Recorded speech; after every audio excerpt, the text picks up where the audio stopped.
E aí, gentes, tudo bom com vocês? João Guedes, o perambulista, de volta aqui na área. E hoje a gente vai conversar sobre comprar moto. Parece que não, mas isso é uma coisa muito complicada. Complicada porque você tem que levar uma série de fatores em consideração na hora de você escolher a sua moto. Então, vamos começar pelo mais simples, né? Nível de experiência. Aqui é onde você tem de ser o pior crítico que existe sobre você. Você é a única pessoa que você não consegue enganar, que você não consegue mentir para você. Então, nessa hora em que você vai pensar para o que eu estou preparado, você tem que pensar quanto tempo você já pilota a moto, qual a potência da moto que você pilota ou já pilotou, qual o torque da moto que você pilota ou já pilotou. Parece que não, mas isso é muito importante. E é importante porque se você não sabe controlar o torque da moto, ela escapa da sua mão. E eu estou falando isso bem sério. Na hora que você dá no acelerador, a moto consegue escapar da tua mão. Então, quando você pensa que moto que você vai comprar, a primeira coisa que você tem que pensar é: eu tenho a capacidade para esta moto? Quando você sai da motoescola, autoescola, você não sabe andar, você não sabe controlar um carro, você não sabe controlar uma moto. Isso você só aprende com o passar do tempo. E você vai passar por perrengues, todo mundo passa. Você vai tombar. Não falei cair, tombar. Tá? Você vai fazer coisas que você vai ter que trocar a cueca.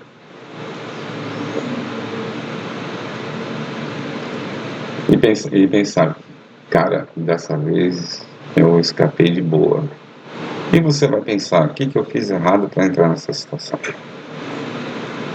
Só que veja bem, se você faz isso com uma moto, você não tem experiência. Você pega uma moto de 60 cavalos, 5 kg de torque,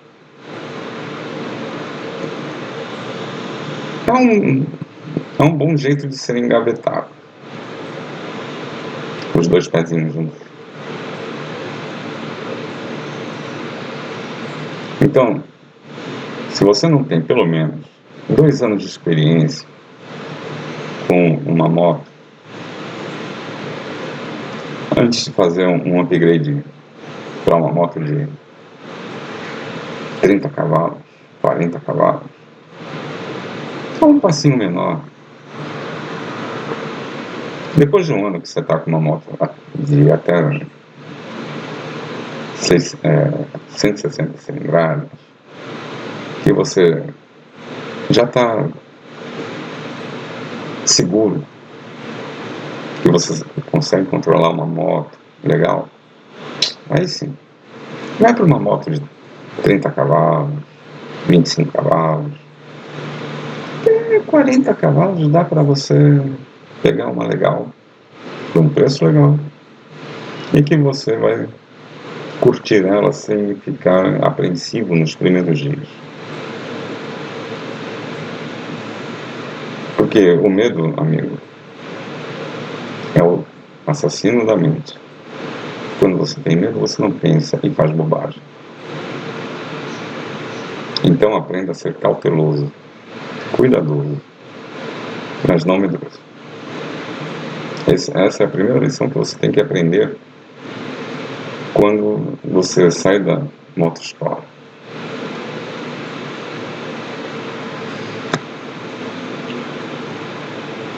Bom, já que conversamos sobre este item, vamos ao seguinte, que é a utilização da moto. Para que você vai usar essa moto? É para ir trabalhar e voltar para casa? Você vai trabalhar sobre a moto, como motoboy ou como entregador de aplicativo? Ou é uma moto que você vai ir e voltar do trabalho e no fim de semana dá uma esticadinha com ela, dá aquela pesada na mão na estrada para limpar o bico injetor? Qual a utilização que você vai dar para essa moto? Se é uma moto que você só vai usar dentro da cidade, que você não tem a menor vontade de viajar com ela, uma moto de até 250 cilindradas, para andar na cidade é ótimo. Em geral são curtas, são leves, são ágeis, são motos que consomem pouco e a melhor parte, tem um IPVA barato e o seguro aqui dói no bolso, porque são mais visadas para roubo. Mas afora isso, a utilização que você vai dar é o principal. Se você gosta de fazer uma trilha, né, no fim de semana, e você só tem a possibilidade de ter uma moto, uma trail vai muito bem. Se a utilização dela, na maior parte do tempo, é na cidade, uma trail de 30 cavalos, 3 kg e pouquinho de torque, é bom. Mas lembre-se do mesmo problema de uma street ou de uma semi-carenada ou carenada de baixa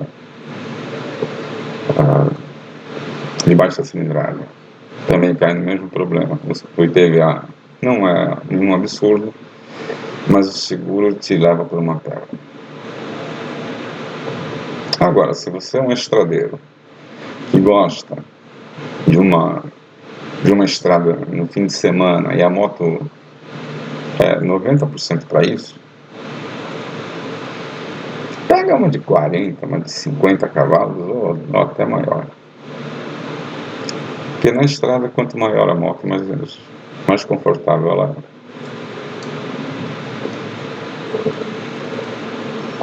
O conforto se vê em dois pontos principais aqui. A posição de pilotagem e qual a reserva de potência que eu tenho no meu motor. E qual o peso dessa moto? Na estrada, é excelente você ter uma reserva de potência. Porque se você está numa estrada de pista simples e tem um caminhão embaçando na tua frente, você pode baixar uma marcha, ou talvez até nem precise pelo torque que a moto tem de reserva, e passar tranquilamente, mesmo pela turbulência de ônibus e caminhão, que é pesada. E uma moto com mais peso, ela te dá mais estabilidade e mais segurança.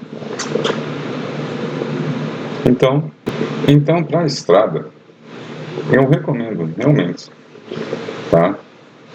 uma moto com no mínimo 40 cavalos.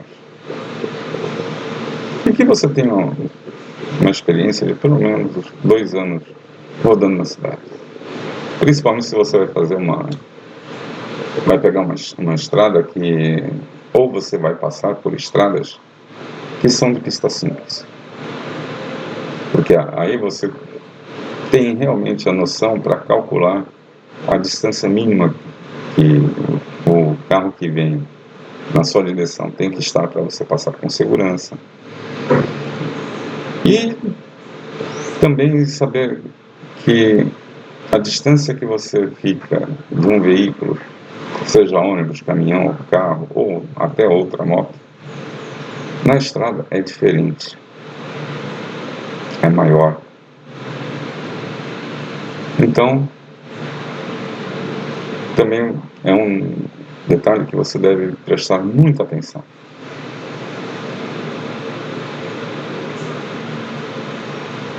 O uso dela, tá? O uso da moto é muito importante. E a partir disso, vamos para o terceiro item. Naked ou carenada?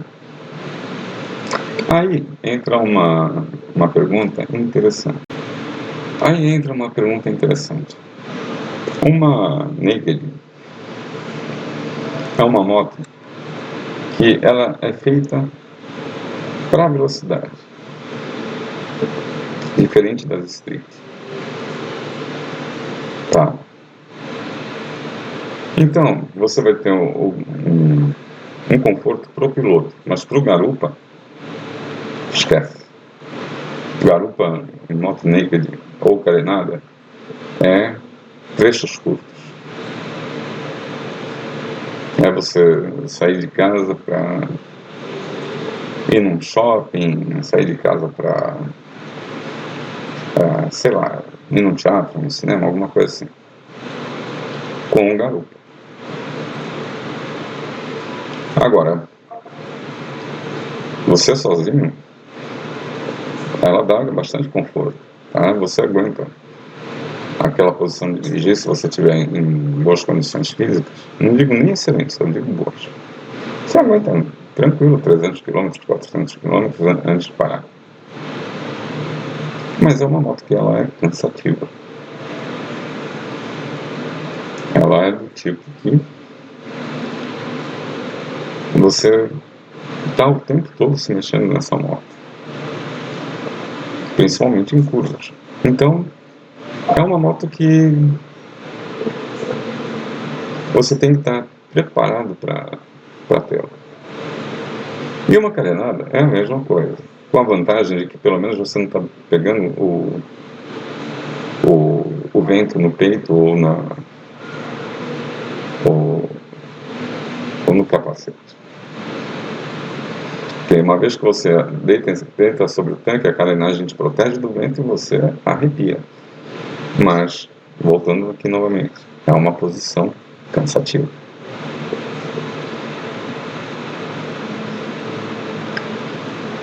As Big Trail, crossover, tá? Acho que são boas para viagens longas.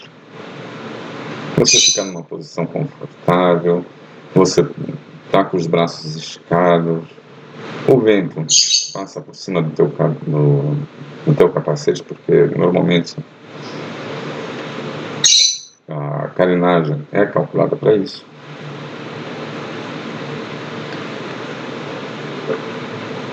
E você tem uma posição de pilotagem muito mais descansada, porque você acompanha o movimento da moto, mas diferente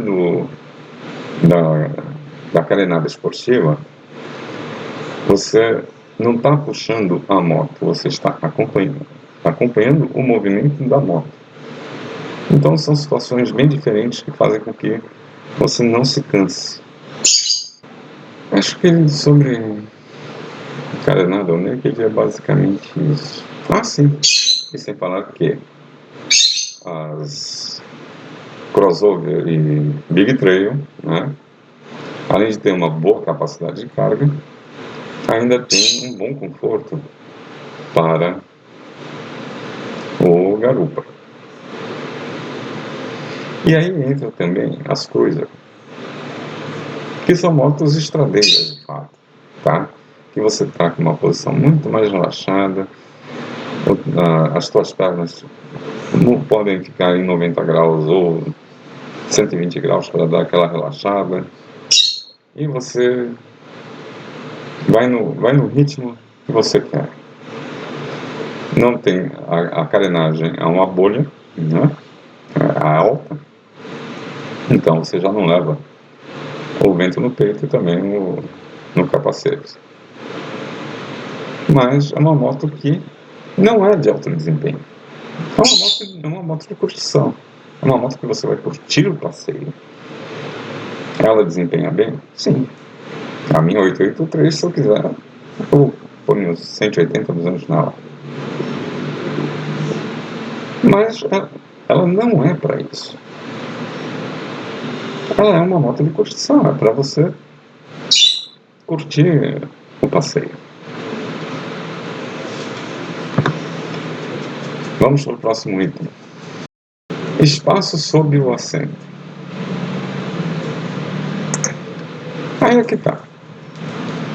Espaço sob o assento, aqui no Brasil, é meio complicado. Porque isso só aparece nas motos elétricas e nas scooters. E scooter, aqui no Brasil, basicamente, ela é 90% cidade. Tem dois ou três modelos aí que dá para colocar na estrada. Um da Kinko e o outro da Sino, que são motos acima de 30 cavalos. Acima de 35 cavalos, se não me engano. E o da Kinko é 60 e poucos cavalos, se eu não estou enganado. Me corrijam se eu estiver errado. Essas duas são as únicas que dá para você colocar realmente na estrada.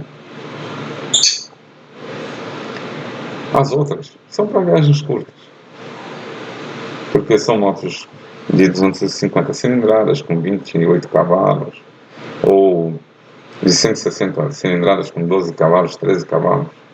Não são motos adequadas para você estar com elas na estrada. Mas para a cidade, são motos muito práticas e confortáveis. A Kinko não é. Ela é grandalhona, é um estouro. Ela é para a estrada, tá?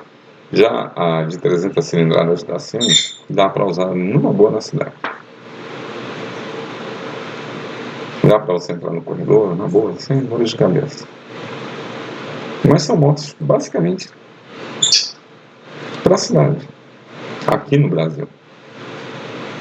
Se você for olhar as opções que existem em outros países do mundo, você vai ver scooter que de 1000 cilindradas com 10 kg de torque, sabe que é uma nave. São boas para a estrada, são. Para a cidade, é uma praia. Assim como, por exemplo, uma Goldwing. Se você for andar com ela na cidade, você está ferrado. Cidade para Goldwing, né? ou para uma Harley CVO, ou qualquer das Harley grandalhona. Cidade para elas é só para sair da tua casa e chegar na estrada. Ponto. Andar com elas na cidade é um estouro. Então, espaço embaixo do banco. Se você vai comprar uma moto, nem esquenta a cabeça com isso. Se você for comprar assim uma scooter, aí vale a pena você prestar atenção nisso.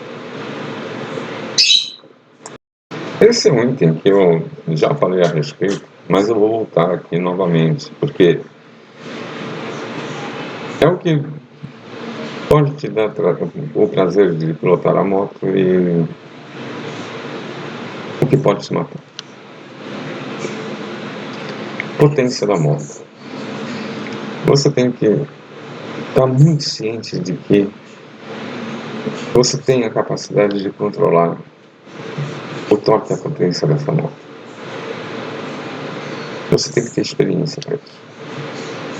E quando eu coloquei anteriormente como uma experiência de 2 anos, você ir fazendo o degrau, é justamente por isso. Não adianta você pegar uma CG 160, ficar 2 anos com ela, e no terceiro ano, quando comprar para 2 anos, agora já sei andar.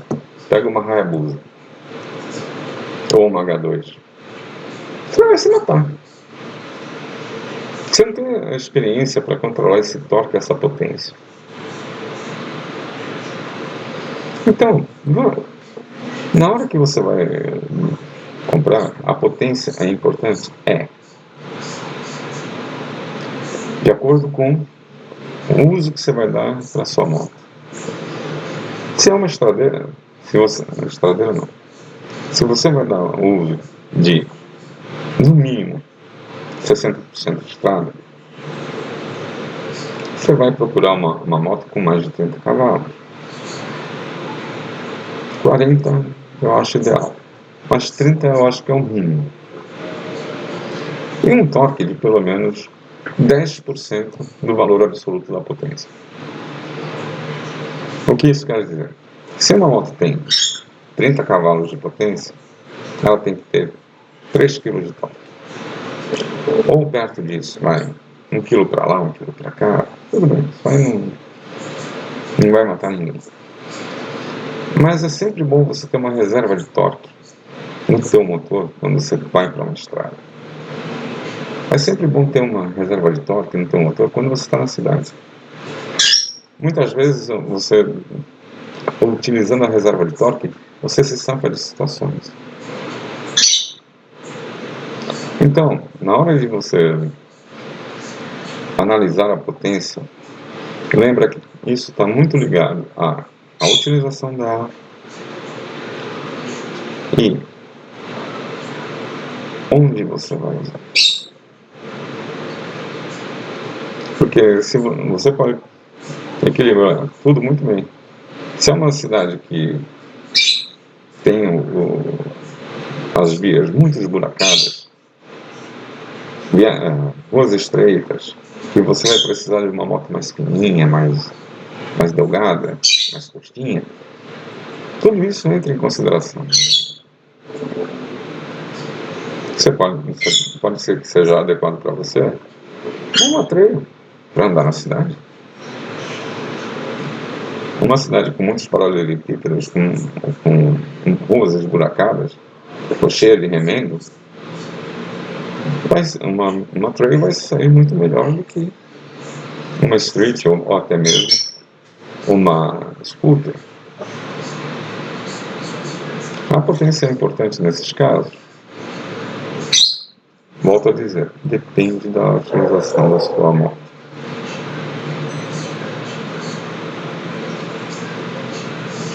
Gente, analisem bem antes de comprar. O preço não é tudo.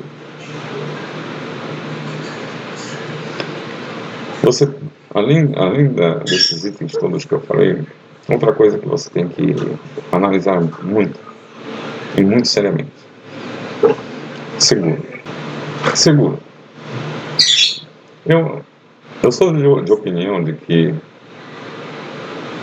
você não sai da concessionária do revendedor sem seguro. Principalmente as motos de menor cilindrada, que são mais visadas para roubo e furto. E aí é uma coisa que você também deve levar em consideração. O preço do seguro vai se encaixar dentro do meu orçamento? Outro item que você também deve pesar bastante: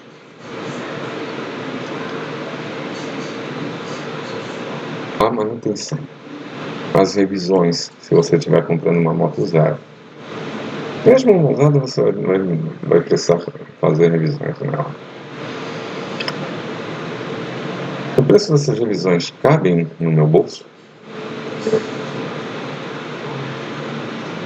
Qual a frequência que eu tenho que fazer uma revisão na concessionária, por exemplo. Como que eu posso pagar isso? Isso também interfere na qualidade da tua pilotagem, na qualidade do teu passeio.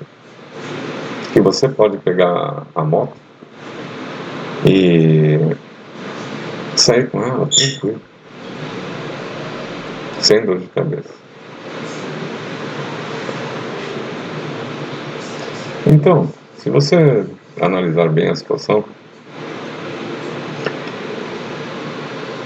você vai ter o prazer de comprar a sua moto, curti-la, dar o nome dela, né? Porque toda moto a gente sabe que a gente põe um nome nela, né? Afinal, ela sai com a gente e vem com a gente para casa.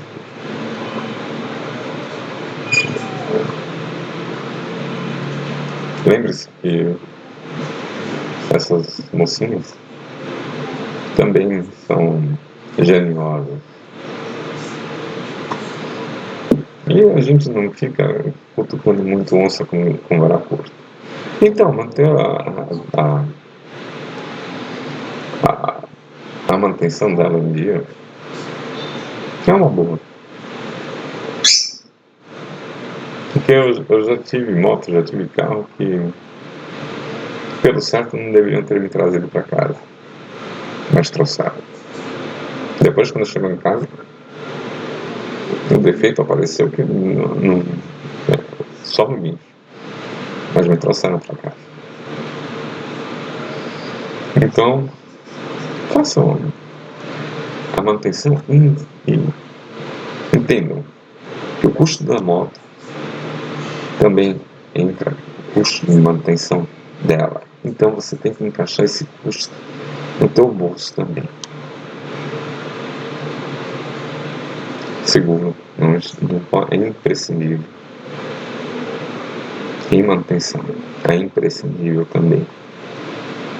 Para você e sua mocinha se divertirem no dia a dia e na estrada também, se for o caso. Gente, esse foi o bate-papo do momento, tá? Deixem os seus comentários. Esse daqui é uma coisa que a gente devia conversar mais, porque futuramente eu posso fazer até um review desse vídeo e complementá-lo melhor. Ok? Não esqueçam de deixar o seu like, não esqueçam de deixar a sua inscrição. Como eu disse, comentem. Isso é muito importante para mim. Cuidem-se, cuidem de quem vocês amam e até a próxima.